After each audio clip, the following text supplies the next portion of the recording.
Hello everyone. Harappan civilization की discussion को हम लोग कंटिन्यू करते हैं और नेक्स्ट टॉपिक हमारा food for people in the cities. बड़े सारे जो लोग थे हरप्पा के टाइम पर वो सिटीज़ में रहते थे, लेकिन बड़े सारे कंट्री साइड यानी कि विलेजेस वगैरह में भी रहते थे। वो अपना खुद का अनाज ग्रो करते थे और एनिमल हस्बेंड्री प्रैक्टिस करते थे। एनिमल्स को रखकर, जानवरों को रखकर उनका पशुपालन करते थे। ये जो किसान थे, ये जो घुमंतु लोग थे या जो हर्डर्स थे, मतलब एक एनिमल्स के ग्रुप को एक जगह चरवा कर लेकर जा रहे हैं और उनको उनका पालन पोषण कर रहे हैं। ये लोग जो थे ये खाना सप्लाई करते थे to craft persons, to scribes, to rulers जो कि शहर में रहते थे। हमें ये चीज़ ऐसे पता लगती है कि जब हिस्टोरियंस स्टडी करते हैं इसको, आर्कियोलॉजिस्ट जब अलग अलग साइट्स पे खुदाई करते हैं, तो हमें पता लगा कि कुछ प्लांट्स के रिमेन्स जो हरप्पा ग्रो करते थे वो हमें मिले हैं। क्या थे उनमें से, इसकी लिस्ट भी मैं आपको दूंगा। प्लांट्स की, क्रॉप्स की दूंगा। Wheat, barley, pulses, peas, rice, sesame, linseed और सरसों यानी कि मस्टर्ड। इस टाइम पर एक नया टूल, एक बात याद रखना, प्लो हमें हरप्पा में ना कभी भी एक रियल फॉर्म का असली शेप का नहीं मिला, हमें यहाँ पे टॉय प्लो मिला है। लेकिन वो टॉय प्लो हमें ये चीज़ संकेत कर देता है। याद है अपना थंब रूल हरप्पा का हम लोग क्या पढ़ रहे हैं, कोई भी ऐसी चीज़ मतलब आप वो नहीं कर सकते, बना नहीं सकते टॉय फॉर्मेट में जो आपने देखी ना हो या यूज़ ना करी हो। प्लो यहाँ पर यूज़ होने लगा सॉइल को अपटर्न करने के लिए। अब यहाँ पर होता क्या, सॉइल को अपटर्न करने की बात मैं बड़े टाइम से आपको बता रहा था, आज मैं समझा ही देता हूँ इस चीज़ को। होता क्या है कि जब टॉप लेयर होती है ना सॉइल की, सूरज की रोशनी में बड़े टाइम तक या फिर जब एक क्रॉपिंग सीजन कंप्लीट हो जाता है, इसकी फर्टिलिटी खत्म हो जाती है एज़ कम्पेयर टू जो नीचे वाली लेयर होती है। यानी कि जो मैं डार्क ब्राउन कलर से बनाई है वो ज़्यादा फर्टाइल है, ऊपर वाली कम फर्टाइल है। तो होता क्या है, अगर हम लोग इस तरीके का इंस्ट्रूमेंट को यूज़ करें, जो कि है यहाँ पर हमें दिख रहा है प्लो, ये तो एक टॉय प्लो का मॉडल, लेकिन अगर हम लोग करें तो इससे होता क्या है, सॉइल को हम लोग अपटर्न कर देते हैं। यानी कि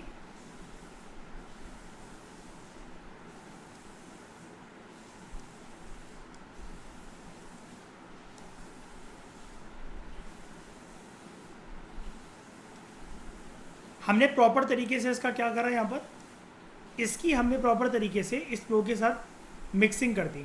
होता क्या है, ये वाली लेयर आ जाएगी ऊपर, ये वाली लेयर चली जाएगी नीचे, जिसकी वजह से टॉप लेयर की फर्टिलिटी गेन हो जाएगी। अब आप कहोगे टॉप लेयर की फर्टिलिटी गेन करवानी क्यों है, क्योंकि भाई साहब इसी जगह पर सीड्स डाले जाते हैं और यहीं से बनते हैं क्या, वेरी गुड, यहीं से बनते हैं पौधे। ये वाला कंसेप्ट समझ गए सब लोग। ये होता है पूरा का पूरा प्रोसीजर हर जगह पर, हर जगह पर, कोई भी ज़माना, कोई भी वक्त, BC AD 2022 2050 180 2 BC, कभी भी बात कर लो, यही प्रोसीजर फॉलो होता है हमेशा। ठीक है, तो वाइल रियल प्लोस जो कि लकड़ी से बने थे वो तो सर्वाइव नहीं कर सके, लेकिन टॉय मॉडल्स फाउंड हो रखे हैं। तो ये शो करता है कि इरिगेशन के बारे में ये लोग हल्का फुल्का जाते थे, इरिगेशन टूल्स इनके पास थे ये वाले, लाइक प्लो।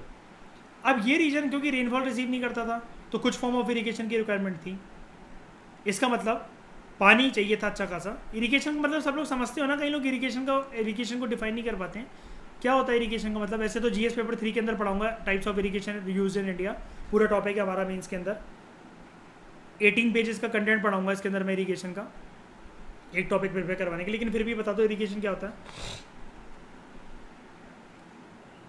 Very good, very good, water को अप्लाई करना बस क्रॉप्स को, ताकि वो फल फूल सकें, हरे भरे हो सकें, वो सीड्स दे सकें, फ्रूट दे सके, वेजिटेबल दे सके, कुल मिलाकर उनकी प्रोडक्टिविटी इंक्रीज हो, है ना। अदरवाइज वो मर जाएंगे, सूखे हो जाएंगे, बस यही है। दिस मीन्स वाटर जो था, अब इरिगेशन के लिए चाहिए तो पानी, रेनफॉल हो नहीं रही है, वाटर को स्टोर करा जाता था, फील्ड में सप्लाई करा जाता था व्हेन प्लांट्स वर ग्रोइंग। यहाँ पर एक हमें टॉय प्लो मिला है टुडे। बड़ी सारी फार्मिंग कमिटीज़ में एक बात याद रखना, सिर्फ मर्द यूज़ करते हैं प्लो। अब हमें नहीं पता कि हरप्पन इस तरीके का कस्टम फॉलो करते थे कि नहीं करते थे। यहाँ से एक बात आप लिख सकते हो अपनी, याद है वो औरतों वाले चिट्ठी के अंदर, आप उसमें डिस्क्रिमिनेशन करके एक चीज़ ऐड कर सकते हो आप उसमें। जो मैंने औरतों का चिट्ठा जो बनवाया था ना, जो मैं जिसमें विमेन की बातें लिखवाता हूँ आपको, फाउंडेशन कोर्स के अंदर मैंने बताया था, इसके बारे में अंकिता या कोई भी इसको रागिनी को बता देना ज़रा एक बार डिटेल में, ठीक है। अंकिता आप बता देना ज़रा से, वॉइस मैसेज भेज किया कैसे भी। रागिनी आप पूछ लेना अंकिता से, ये आपको समझा देंगी ये क्या है, ये जो मैं चिट्ठे बोल रहा हूँ ना जिनको, हमारे फाउंडेशन कोर्स में इनकी रेलेवेंस क्या है और ये आपको कैसे बनाने हैं, ठीक है। हड़प्पन जो थे वो कैटल को, शीप को, गोट को, बफेलो को रेयर करते थे, इनका पशुपालन करते थे। वाटर और जो पेस्चर मतलब क्या, खाना मतलब जो घास फूस वगैरह जो एनिमल्स वगैरह खाते हैं, ये सेटलमेंट्स के अराउंड जहाँ पर वो घर बनाकर रहते थे वहाँ अवेलेबल थे। लेकिन ड्राई समर मंथ में क्या होता था, बड़े बड़े झुंड को जानवरों के, आप में से जो लोग विलेज में से बिलोंग करते हैं आप जानते ही होगा, आपने देखा ही होगा, करा भी होगा, इनको दूर दराज के इलाकों में लेकर जाया जाता था फार्मर्स के द्वारा या फिर जो भी पशुपालन करते थे एनिमल्स का, in search of grass and water. ये आजकल बड़ी सारी कम्युनिटीज़, आजकल क्या मतलब ये होता है ना, जैसे जब ये विंटर वगैरह आ जाती हैं या फिर जब समर आ जाती हैं, कई लोग पहाड़ों पे रहने वाले भी, या राजस्थान के अंदर आपने देखा होगा, उनको चरवाने लेकर जाना पड़ता है ना, झुंड बना बना कर, है ना। ऐसे ही जो कोई तालाब वगैरह, ओपन तालाब होता है, भैंस वगैरह भी नहाती हैं वहाँ पर, है ना, तो ये सब उनको करवाना पड़ता है।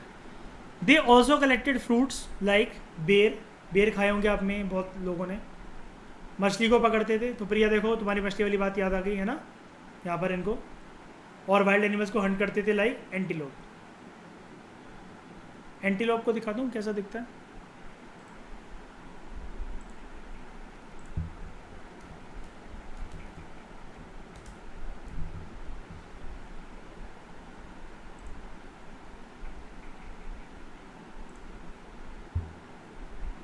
This is antelope.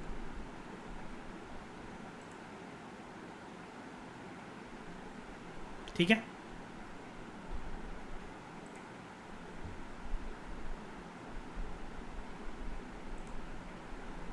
उसके बाद हड़प्पन टाउन्स गुजरात के अंदर, धौलावीरा की जो सिटी है ये लोकेटेड है रन ऑफ कच्छ जो है ना गुजरात के अंदर, वहाँ पर एक जगह है खादिर बेत, इसको प्रोनाउंस ही हम लोग ऐसे करते हैं, स्पेल्ड एज बेत, जहाँ पर हमें कुछ एविडेंसेस मिले कि यहाँ पर फ्रेश वाटर हुआ करता था और फर्टाइल सॉइल हुआ करती थी। देख रहे हो, फ्रेश वाटर और फर्टाइल सॉइल हुआ करती थी दोस्तों। डेजर्टिफिकेशन के मारे आज यहाँ पर नमक के भंडार मिलते हैं रन ऑफ कच्छ में, है ना। Unlike some of the earlier Harappan cities जो कि दो पार्ट्स में डिवाइडेड थे, दो पार्ट्स याद है, लोअर टाउन एंड सिटाडेल।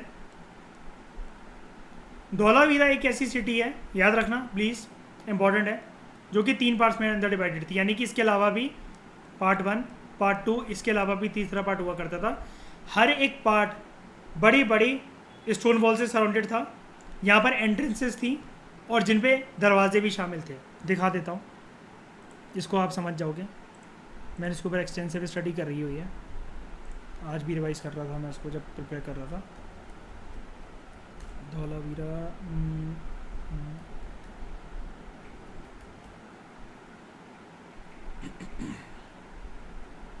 ये देखो, ये इधर की अलग अलग जगह हैं। ये ऐसा माना जाता है कि ये ना एंट्रेंस थी जहाँ पर एक साइन बोर्ड लगे होते थे, अलग अलग दरवाजे थे यहाँ पर, जैसे ये आप देख रहे हो स्टोन वॉल्स हैं। पूरा दिखा देता हूँ स्ट्रक्चर। ये पत्थर इलाका वाला बन रखा है, कुछ ऐसे हैं। ये पूरे सिटी में घुसने के लिए एंट्रेंसेस थी, ये ऐसे बन रखे हैं। और यहाँ पर एक साइन बोर्ड, ये ऐसा, ये जो 10 लेटर का वो जो बोर्ड गिरा मिला पड़ा था ना, तो लोग मतलब अब जब इसको कंप्यूटराइज इमेज में जैसे बनाया है लोगों ने, तो इन्होंने देखा कि यहाँ पर पक्का कोई रूलर या वगैरह कोई रहता होगा। हड़प्पा में ये सारे सिंबल मिलते थे, लेकिन ये धौलावीरा में या तो ये कोई शॉप होगी या किसी रूलर का घर होगा। ठीक है, कैसा मिला था ये बोर्ड, ये जो देख लिया, ये जो ये ऐसा, कुछ लोग मानते हैं कि ऐसा एंट्रेंसेस पे ये साइन बोर्ड लगा होगा, ऐसा धौला करके Harappan metropolis gate number 1 gate number 2। Actually में कैसा था ये जो गिरा हुआ है, अब तो वो गिरा ही हुआ है नीचे, धौलावीरा साइन बोर्ड, ये कुछ ऐसा गिरा हुआ है, इसको छेड़ा नहीं है हमने। ये साइन बने हुए हैं जो कि हड़प्पा से हमें मिले थे। ठीक है, और ये शो करता है कि कोई साइन बोर्ड होगा इस तरीके का एंट्रेंस पे। ये मतलब आर्टिफिशियल इमेज है बनाई हुई कंप्यूटर से। ये बड़े साल में ये नीचे गिर गया, धूल वूल चढ़ती रही, चलती रही, मिट्टी की परतें जम गई और ये यहाँ पर ऐसे आ गया, पूरी सिटी वॉल से सराउंडेड है, जहाँ पर भी आप चले जाओ हर जगह एंट्रेंसेस गेटवेज ये सब आपको कॉन्टिन्यूसली देखने को मिलती रहती हैं। यहाँ से गेटवे, उधर से जाओगे तो उस तरफ से गेटवे, अंदर जाओगे तो यहाँ से गेटवे, साइड से निकलोगे तो ये गेटवेज, बड़ी बड़ी वॉल्स सराउंडेड है यहाँ से, इधर गेटवे, ठीक है। हर जगह आपको ये चीज़ मिलेगी यहाँ पर। और ये मिला था ऐसा कुछ साइन बोर्ड, ठीक है, जिसके ऊपर ये सारे लेटर्स लिखे हुए थे और कुछ दिखता था ऐसा, ये रियल है, ठीक है। अब आओ आगे। There was also large open area in the settlement, यहाँ पर सिर्फ धौलावीरा की बात हो रही है अभी, जहाँ पर पब्लिक सेरेमनीज हुआ करती होंगी ऐसा माना जाता है। यहाँ पर क्या मिला है, हमें एक बोर्ड मिला है जिसपे बड़े बड़े लेटर्स हैं हरप्पन स्क्रिप्ट के, जो कि वाइट स्टोन से कार्व करे गए हैं और लकड़ी के अंदर गाड़े गए हैं। ये एक यूनिक फाइंड है क्योंकि हरप्पन राइटिंग जो है वो अक्सर छोटे छोटे ऑब्जेक्ट्स में मिलती थी, लाइक सील्स वगैरह, लेकिन इस साइन बोर्ड का मिलना, अब उसने साइन बोर्ड बोला नहीं यहाँ पर, इसकी बात कर रहा है। देखो क्या डिस्क्रिप्शन दे रहा है, large letters of the Harappan script, large letters हैं हरप्पन स्क्रिप्ट के, carved out of white stone and perhaps inlaid in would, इसलिए मैंने आपको बोला था छेड़ा नहीं है, से लकड़ी है अंदर और ये वाइट स्टोन से बने हुए हैं, ये देखो पत्थर से।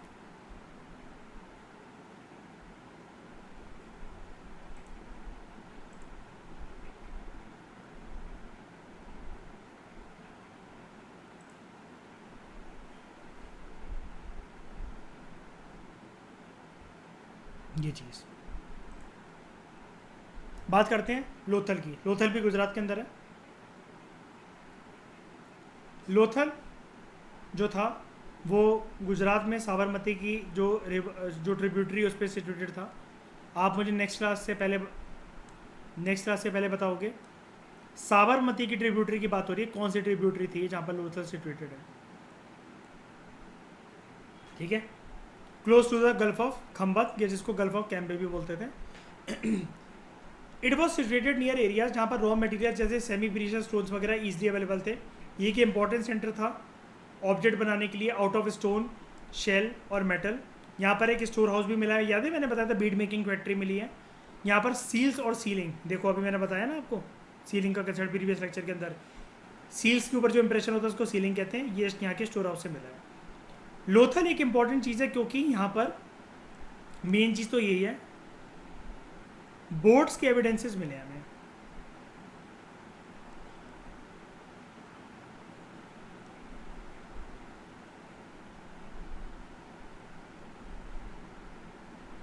यहाँ पर हमें बोर्ड्स के एविडेंसेस मिले हैं, ठीक है।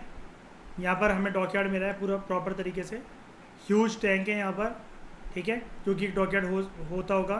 बोट्स और शिप्स यहाँ पर समुद्र के रास्ते से, रिवर चैनल्स के रास्ते से यहाँ पर आती थी और गुड्स यहाँ पर लोड अनलोड हुआ करते होते, ठीक है। इतनी बात समझ में आ गई। ये ऐसा है। अब आप कहोगे ये तो क्लोज लग रहा है, ये तो क्लोज लग रहा है। अब ये तो क्लोज इसलिए है क्योंकि ये बड़े सारे सालों में यार यहाँ पर इतनी सारा ही प्रोसेसिंग होकर, नेचुरल प्रोसेसिंग होकर ये भर गया। इसकी रियल इमेज दिखाऊंगा कि कैसे ये पूरा का पूरा यहाँ से यहाँ तक जर्नी बनाकर ये यहाँ पर आता था पतले रास्ते से, और यहाँ पर आके प्रॉपर तरीके से आपकी ये शिप खड़े होते थे ऐसे करके।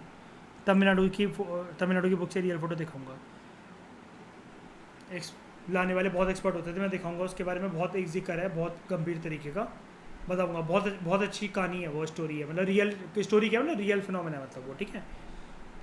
बिल्डिंग यहाँ पर एक फाउंड करी गई है। यहाँ पर मैंने जैसा कि आपको बताया था बीड मेकिंग फैक्ट्री हो सकती थी वो, क्योंकि यहाँ पर हमें कुछ स्टोन के पीसेस मिले हैं, हाफ मेड बीड्स जो कि पूरी कंप्लीट नहीं हो पाई। कुछ भी हो सकता है, क्या पता उनके साथ कोई दुर्घटना हो गई हो, कुछ लहरें आ गई हो पानी की, कुछ डूब गया हो, आधी अधूरी बनी रखी हैं।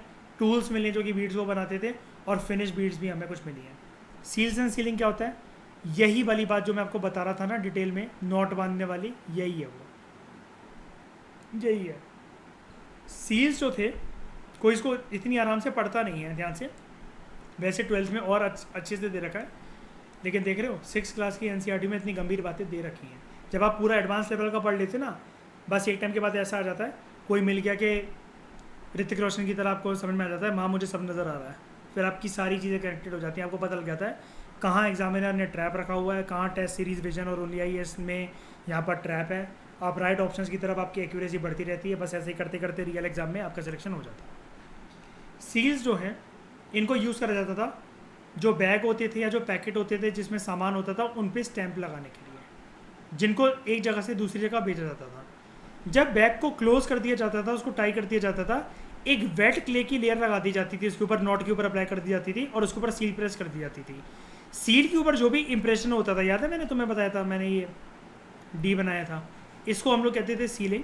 अगर सीलिंग इंटैक्ट है सामने वाली पार्टी समझ जाएगी कि गुड्स सेफली वहाँ पर पहुँच गया। अगर वो नहीं है तो वही कोई बात नहीं सर जी, आप एक्सेप्ट मत करना, इसको आने दो वापस, हम इनकी 20 समुद्र में तशरीफ मारते हैं। वही वाली बात। सील्स आज भी यूज़ करे जाते हैं, जैसा कि आप लोगों ने इसके यूज़र्स बताए कि कहाँ कहाँ यूज़ होते हैं। अनुज बोल रहा था मालगाड़ी वगैरह में और भी जगह पर यहाँ पर यूज़ होते हैं, ठीक है। उसके बाद आज के टाइम में सील्स कुछ भी नहीं है, जैसे आइडेंटिटी कार्ड्स एक तरीके से मान लो या फिर कुछ भी मान लो, बस इसी तरीके से यूज़ होते थे, ठीक है। सील्स के मैं आपको यूजेस बता रहा था, मैं बता नहीं पाया था उधर पूरे प्रॉपर। एक तो ट्रेड के लिए जैसा कि ऊपर मैंने बता दिया, दूसरा करेंसी के लिए, तीसरा एम्यूलेट्स के तौर पर कि सीट्स पर कोई फ़ोटो बनी है पशुपति प्रोटोशेवा वगैरह की, ठीक है, एम्यूलेट्स के तौर पर। और क्या सील्स के यूज़ हो सकते हैं? S identity card, ID card, फिर एस ग्रीटिंग्स। दिवाली पे किसी के घर जाते हैं, कप वगैरह बर्तन लेकर जाते हैं, आप सील्स को लेकर अच्छी तरीके से पहुंच गए, ठीक है। आइडेंटिटी कार्ड ये भी कि आप मतलब हड़प्पा के बंदे हो, आप मेसोपोटामिया के बंदे हो, इजिप्ट के बंदे हो। चीज़ इतनी बात क्लियर हो गई? बता दो ज़रा, पक्का? मिस्ट्री ऑफ द एंड, ये टॉपिक मेंस ये टॉपिक मेंस ओरिएंटेड होता है। अराउंड 1300 ईयर्स अगो पहले हमें पता लगता है कि बहुत ज़्यादा चेंजेस हो रहे थे हड़प्पा के अंदर। लोग जो थे उन्होंने सिटीज़ में रहना बंद कर दिया था, ठीक है। जैसा कि मैंने बताया था, एक बात याद है, मोहनजोदाड़ो के अंदर हाउस वगैरह पूरी प्रॉपर, नाले गटर वगैरह पूरे प्रॉपर थे, सेम स्ट्रक्चर सेम शेप के अंदर यहाँ पर वो मिल रहे हैं। बाद में मैंने एक बात बताई थी ना, ऊबड़ खाबड़ होने लग गया था, बीच रोड के ऊपर कूड़ा वगैरह जमा होने लग गया था, लोगों ने सिटीज़ के अंदर रहना छोड़ दिया। जो राइटिंग थी, सील्स थे, जो वेट्स थे जो कि चर्ट के बने हुए थे, अब वो यूज़ नहीं हो रहे थे। अब आप कहोगे यार ये कैसे पता लगा आर्कियोलॉजिस्ट को? सिंपल, मेरा इसका आंसर रहता है कार्बन डेटिंग मेथड की मदद से, जिसकी वजह से किसी भी चीज़ की एज पता लग सकती है। Carbon dating method, CH14 method, ठीक है। रॉ मटेरियल जो थे वो दूर दराज के इलाकों से लाए जाते थे, अब वो रेयर बन गए। मोहनजोदाड़ो के अंदर हमें जैसा कि मैंने बता दिया था पहले ही, गार्बेज वगैरह पाइलअप होने लगा स्ट्रीट्स के ऊपर, ड्रेनेज सिस्टम अब पूरा नालियाँ वगैरह ढकी नहीं थी, हाउसेज बहुत लेस इंप्रेसिव तरीके से बिल्ड थे, इवन स्ट्रीट्स के ऊपर, बीच सड़कों के ऊपर हाउसेज बना रखे थे। ऐसा क्या हो गया, इतना उथल पुथल क्यों मच गया था शहर के अंदर के लोग जल्दबाजी इतना क्या कर रहे हैं? एक तो क्या हुआ, रिसोर्सेज इनके ना सारे के सारे ड्रेन हो गए, इनके ट्रेडिंग रिलेशंस टूट गए, और जो मतलब अलग अलग थ्योरीज मानी जाती हैं। कोई लोग कहते हैं फ्लडिंग आ गया, जैसे मोहनजोदाड़ो की मूवी में दिखा रखा है, उधर उस मूवी को कंक्लूड कर रखा है फ्लडिंग थ्योरी से। फ्लडिंग थ्योरी, लेकिन एक थ्योरी है, मैं आपको 5 थ्योरी करवाऊंगा डिटेल में, मेंस ओरिएंटेड, कि आपको अच्छे से 250 वर्ड्स का आंसर मिल जाए इसके ऊपर, ठीक है। लेकिन ऐसा हुआ क्यों हम लोग श्योर नहीं है, इसलिए मैंने आपको बोला मैं 5 थ्योरी करवाऊंगा, अलग अलग थ्योरी की अलग अलग बातें हैं। कुछ स्कॉलर्स ये मानते हैं कि रिवर ड्राई अप हो गई, मुझे इस थ्योरी सबसे फुद्दू लगती है। भैया इंडस और इंडस का पूरा सिस्टम यहाँ पर था, तो रिवर तो ड्राई नहीं हो सकती, ठीक है। ड्राई अगर हुई है तो एक का एविडेंस हमें मिलता है सरस्वती का, लेकिन वो भी बहुत बाद में जाकर मिलता है वैदिक एज में, यहाँ पर तो ड्राई नहीं हुई है।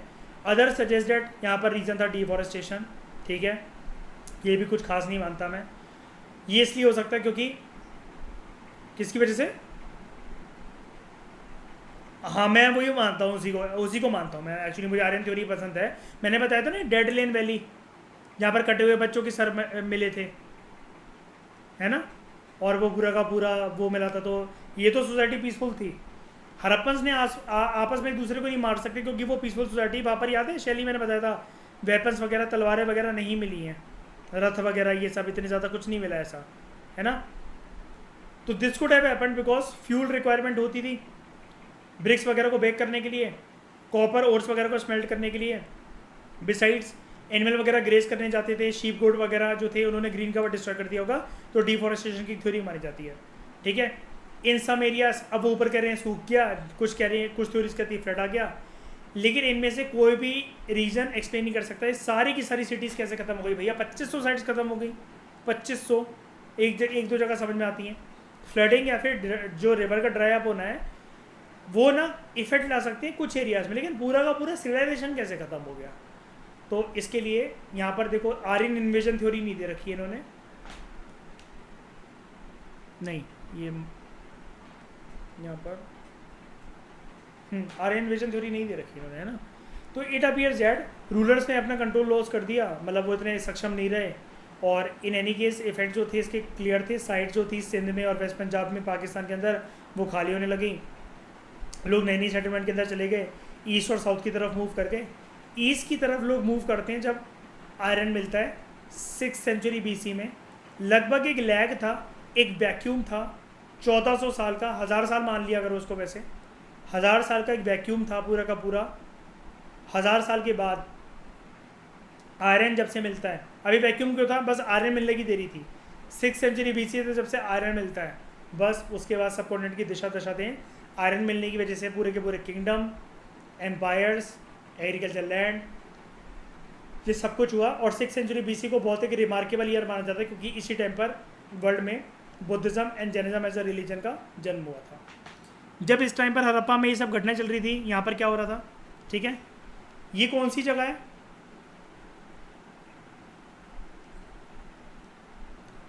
मेरी कैटरीना कैफ यहाँ पर नाची थी तेरी ओर, ये वही जगह है।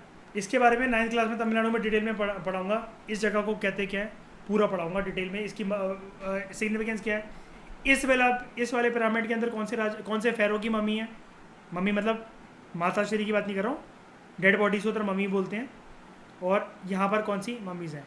कभी भी अपने घर पे कोई भी पिरामिड का स्ट्रक्चर लेकर मत आना, पिरामिड को ग्रेवयार्ड समझा जाता है। जिस प्रकार से आपके घर में कभी भी ताजमहल नहीं होना चाहिए, बहुत मनहूस समझा जाता है, ताजमहल कभी मत रखना, पिरामिड कभी मत रखना, ठीक है, बेकार चीज़ होती हैं दोनों, क्योंकि कब्र है, ठीक है। उसके बाद इजिप्ट जो है, जो आपको एटलिस्ट में मिलता है, इजिप्ट जो है it is a dry desert except for, यहाँ पर कुछ नहीं है यार, ये फैट ना, यहाँ पर इससे काम बनेगा नहीं कुल मिलाकर आपका, मैं आपको पढ़ाऊँगा। नाइल रिवर के ऊपर सिचुएटेड था। 5000 साल पहले जो रूलर्स थे इजिप्ट के, वो उनको रूल करते थे, जिनको फेरोस कहते थे। दूर दराज में ये लोग अपनी आर्मी भेजते थे और वहाँ से लेन देन इनका होता था। गोल्ड, सिल्वर, आइवरी मतलब हाथी दांत, टिम्बर, लकड़ियाँ और प्रीशियस स्टोन्स। इनके मरने के बाद बहुत लार्ज साइज़ के ग्रेवियर टॉम्स बनाए जाते थे, जिसको हम लोग बोलते हैं पिरामिड, ठीक है। सतगुरु को जानते होगे आप लोग, उनकी एक वीडियो को देखना, क्या पिरामिड के नीचे बैठ के मेडिटेशन करी जा सकती है, देखना एक video pyramid and the meditation, Google पे, इस पर यूट्यूब पर डालना, उसको आपके बारे में पता लगेंगे ना कि पिरामिड कितना मनहूस होता है, ठीक है। जब ये लोग मर जाते थे तो बॉडीज थी जो किंग्स की, वो प्रिजर्व करी जाती थी, बरी करी जाती थी पिरामिड के अंदर, और इस प्रिजर्वेशन के प्रोसेस के बाद जो प्रोसेस निकल कर आता था उसको हम लोग कहते थे मम्मी, या इसको मम्मीज़ भी नहीं बोलते, वैसे मम्मीफिकेशन बोलते हैं इस प्रोसेस को। और इनके साथ खाना, ड्रिंक, कपड़े, ornaments, utensils, musical instrument, weapons, ये सब रखे जाते थे। कुल मिलाकर ब्यूरल प्रैक्टिसेस अगर आपको सिमिलर, एक मैं आपको टेबल भी करवाऊंगा, मेसोपोटामिया, इजिप्ट और हड़प्पा के बीच में 2 टेबल कराऊंगा इनफैक्ट, डिससिमिलरिटीज़ क्या और सिमिलैरिटीज़ क्या, उससे आपका क्वेश्चन बनेगा अच्छा खासा, मतलब मेंस ओरिएंटेड की तैयारी होगी। और इस प्रकार के क्वेश्चन यूपीएससी भी पूछ चुका है मेंस में, ठीक है। तो ये आपको मैं अच्छे से करवाऊंगा, बहुत अच्छे से करवाऊंगा। और ये ब्यूरल प्रैक्टिसेस देख रहे हो ना, हड़प्पा भी अपनाते थे, हमने भी अपनाई है यहाँ से। तो कुछ प्रैक्टिसेस बहुत पुराने समय में बाहर से आई हैं, चली आई हैं, जो हमने अडॉप्ट करी, ठीक है। तो ये तो हमारा कॉम्प्रिहेंसिव, आई थिंक कुछ भी रह नहीं गया चैप्टर के अंदर, कवर हो ही गया।